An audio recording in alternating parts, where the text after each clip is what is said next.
Hello, learners. Welcome to Lifting Laws. This is Puneet Kapoor, and we are doing Indian Contract Act. In our previous lecture, we had talked about the origin or evolution of Indian Contract Act कि वो existence में कैसे आया. तो उस class में हमने क्या क्या देखा. अपनी पिछली क्लास में हमने देखा कि सबसे पहले जो था ब्रिटिशर्स इंडिया आए. तो ब्रिटिशर्स जो थे वो इंग्लिश लॉ लेके ही आने वाले थे. ब्रिटिशर्स आए तो इंग्लिश लॉ तो उन्होंने लाना ही था, लेकिन जो ब्रिटिशर्स का इंग्लिश कॉन्ट्रेक्चुअल एक्ट था उसका भी जो बेसिस था वो उन्होंने ग्रीक और रोमन फिलोसफर से उठाया था. ग्रीक और रोमन फिलोसफर से उठाया था. और उसके बाद उनके जो हमारे 17th सेंचुरी के बाद जो उनके जज हुए एक जस्टिस विलियम मैनफील्ड, उन्होंने अपनी जजमेंट से, क्योंकि वो क्या करते थे, इंटरनेशनल ट्रेड लॉ फॉलो करते थे, तो उन्होंने अपनी जजमेंट से बहुत सारी डेवलपमेंट लाई. फिर इंडिया में वो सेम लॉ लगाने लग गए, लेकिन फिर क्या प्रॉब्लम हुई. प्रॉब्लम हुई developed law in under developed country. फिर क्या किया, दोबारा से कहा कि हिंदूज पे लगाओ हिंदू लॉ, मुस्लिम्स पे लगाओ मुस्लिम लॉ. लेकिन अब बात आ गई, अगर एक कॉन्ट्रैक्ट हिंदू और मुस्लिम के बीच होता है तो कौन सा लॉ लगेगा. इसीलिए फाइनली उन्होंने कहा कि ड्राफ्ट करो इंडिया के लिए भी यार एक कॉन्ट्रैक्ट एक्ट. तो उसके लिए फिर 3 फेजेस में आया. फर्स्ट फेज में उन्होंने एक बिल बनाया जो कि पॉलिटिकल रीजंस की वजह से क्रैश हो गया. सेकेंडली उन्होंने पहले ही बिल में को एक्सपेंड किया और न्यूयॉर्क ड्राफ्ट बिल से भी चीजें उठा ली.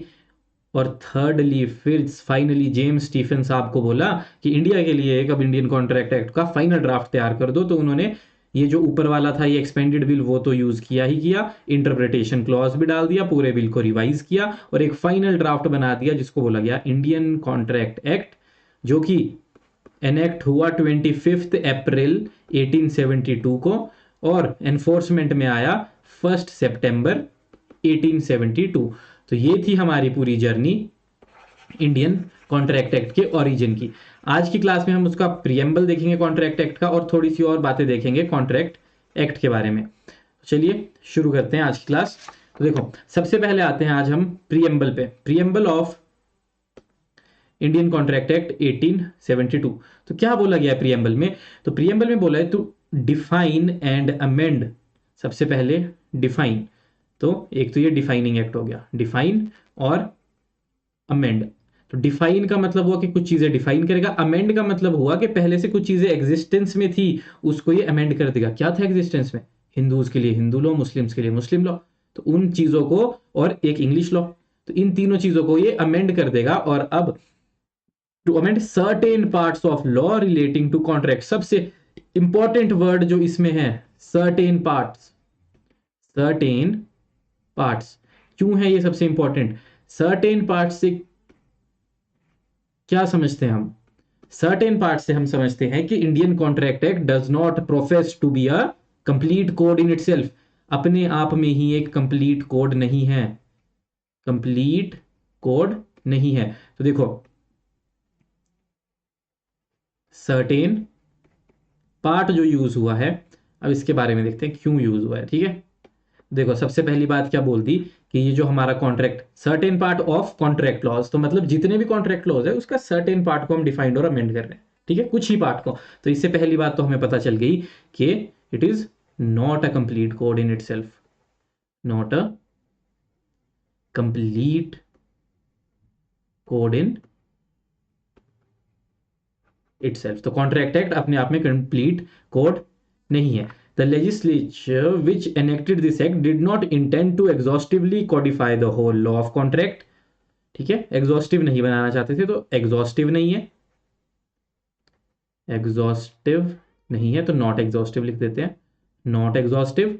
Hence the law of contract is not contained in Indian contract act alone. तो जो पूरा कॉन्ट्रैक्ट एक्ट्स हैं इंडिया के, वो सिर्फ कॉन्ट्रैक्ट से रिलेटेड जितने भी लॉज हैं वो सिर्फ कॉन्ट्रैक्ट एक्ट में नहीं है, कॉन्ट्रैक्ट एक्ट में नहीं है. लेकिन हमारे पास और भी लॉज हैं, जैसे टीपीए आ गया, नेगोशिएबल इंस्ट्रूमेंट आ गया, ऐसे ऐसे बहुत सारे लॉज हैं जिसमें कॉन्ट्रैक्ट्स की बात की गई है.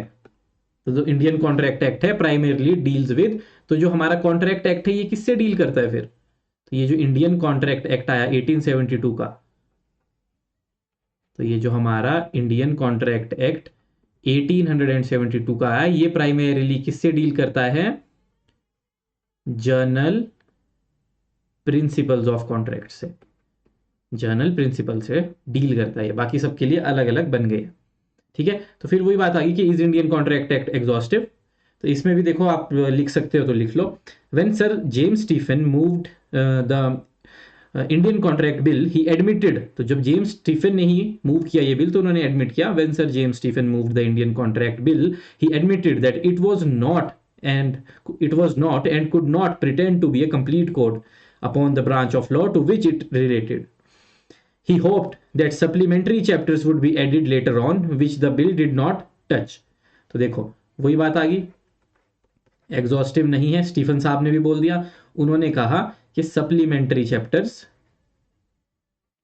इसमें बाद में ऐड किए जा सकते हैं जो कि अनटच्ड पॉइंट्स रह गए हैं उनसे related. In later years it was found more convenient, तो लेटर ईयर्स में मोर कन्वीनियंट क्या लगा हमें, मोर कन्वीनियंट लगा कि अलग से ही सेपरेट लॉज ही बना देते हैं, इसमें ही चैप्टर ऐड करके इसको ही क्यों और ज़्यादा कंफ्यूजिंग कायोटिक बनाना, इसलिए कंफ्यूजन ना हो, इसीलिए कन्वीनियंस देखी हमने और फ्यूचर में क्या किया, सेपरेट लॉज ही बना दिए जो कॉन्ट्रैक्ट से डील करते हैं। जैसे कि हमें पता है सोगा, इंडियन पार्टनरशिप एक्ट वगैरह भी जो उसके पार्ट थे वो भी बाद में अलग हो गए।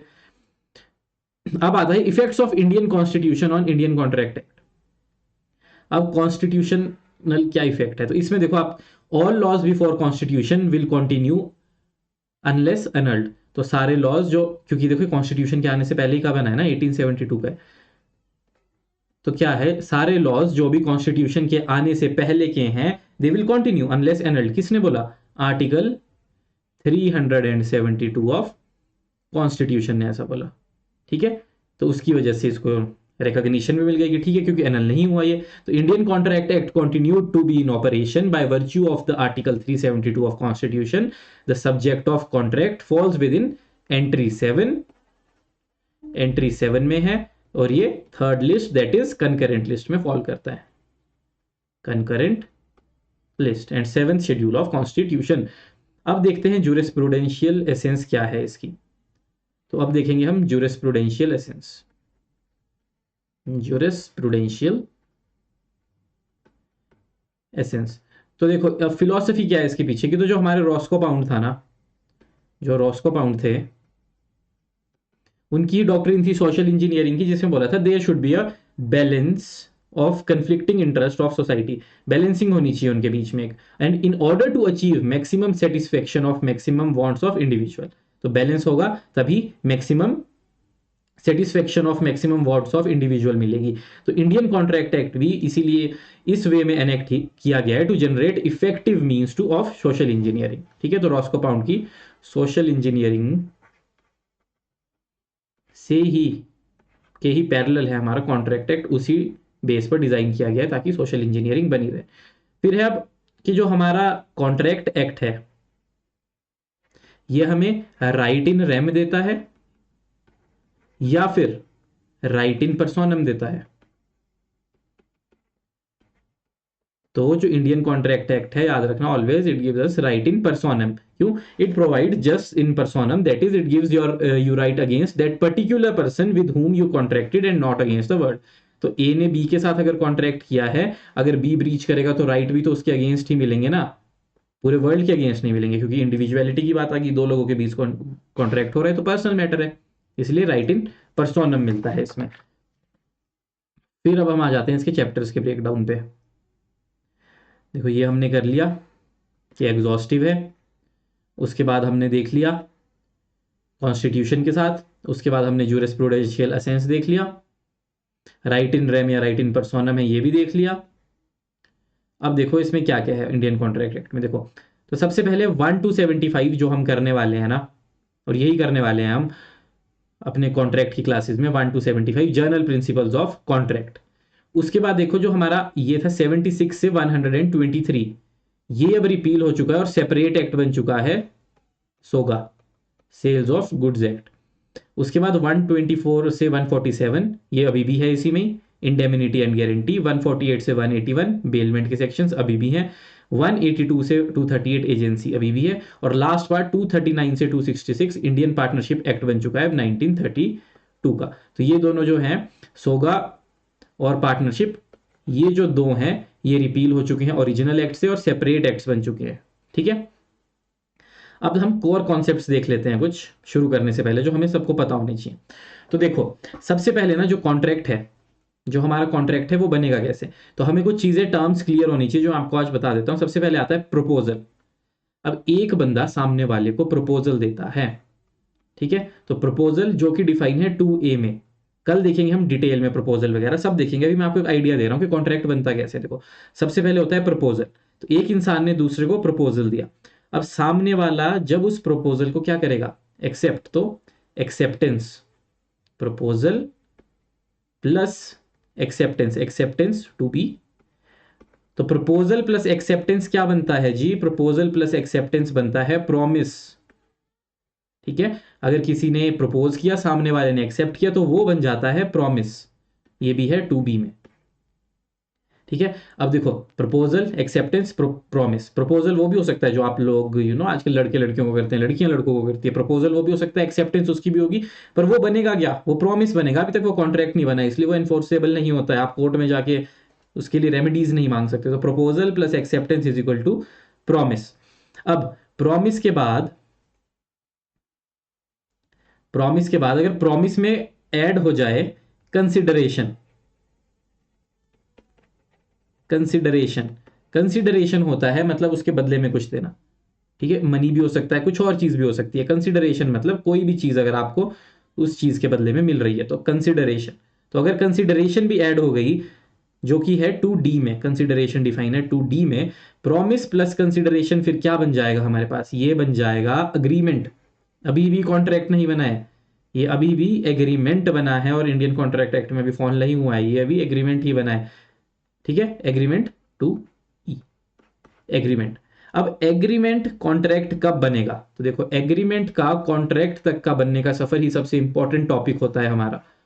एग्रीमेंट जो है वो कॉन्ट्रैक्ट कब बनेगा, कॉन्ट्रैक्ट इज इन 2H।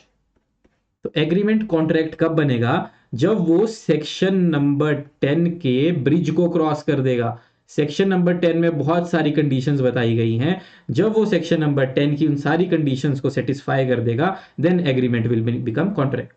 तो देखो क्या देखा हमने, प्रपोजल सबसे पहले हुआ, प्लस सामने वाले ने एक्सेप्ट कर लिया, तो वो बना प्रॉमिस। प्रॉमिस में अगर कंसिडरेशन जुड़ गई, कोई एलिमेंट जुड़ गया लेने देने का कि उसके बदले में आपको क्या मिल रहा है, कंसिडरेशन जुड़ गई, तो कंसिडरेशन के साथ वो बन गया एग्रीमेंट। एग्रीमेंट ने अगर सेटिस्फाई कर दी सेक्शन 10 की सारी कंडीशन, मतलब एग्रीमेंट अगर ब्रिज क्रॉस कर गया सेक्शन 10 का, तो वो बन जाता है कॉन्ट्रैक्ट।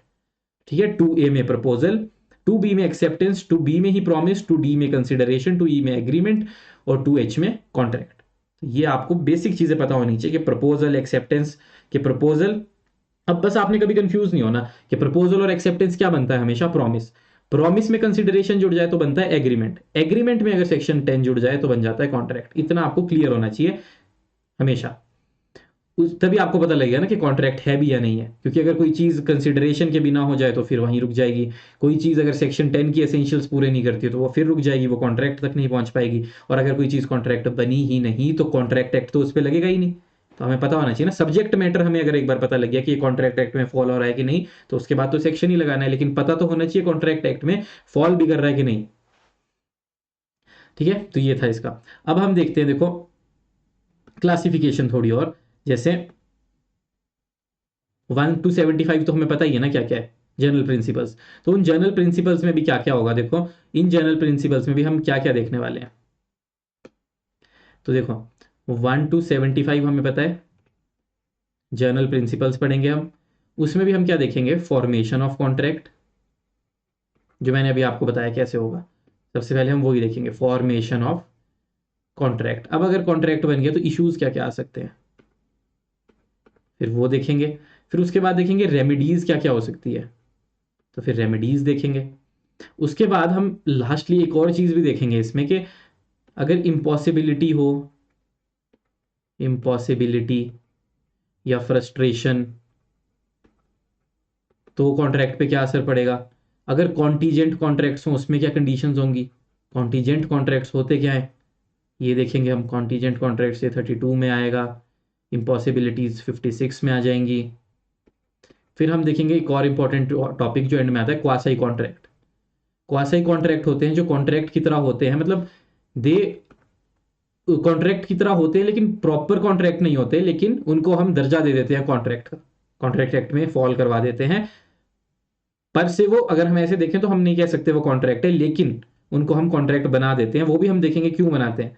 तो ये 68 से 72 में देखेंगे। फिर हम देखेंगे लास्टली रेस्टिट्यूशन, रेस्टोरेशन और कॉम्पनसेशन। तो ये सब भी हम देखेंगे। तो उस तब हो जाएगा हमारा कॉन्ट्रैक्ट एक्ट खत्म का पहला ये जो पार्ट है ये खत्म हो जाएगा। ठीक है, ये हम अगली क्लासेस में करने वाले हैं। ये ओवरव्यू था कि हम कॉन्ट्रैक्ट एक्ट में क्या क्या देखेंगे। हम देखेंगे कॉन्ट्रैक्ट बनता कैसे है, इश्यूज क्या आ सकते हैं, रेमेडीज क्या हो सकती है, डॉक्ट्रिन ऑफ फ्रस्ट्रेशन देखेंगे, इम्पॉसिबिलिटी देखेंगे, कॉन्टीजेंट कॉन्ट्रैक्ट देखेंगे, क्वासी कॉन्ट्रैक्ट देखेंगे, डॉक्ट्रिन ऑफ रेस्टिट्यूशन, रेस्टोरेशन और कॉम्पनसेशन का कॉन्सेप्ट देखेंगे। तो ये हम अगली क्लासेस में देखेंगे। तब तक के लिए बाय बाय, मिलते हैं नेक्स्ट क्लासेस में। Thank you.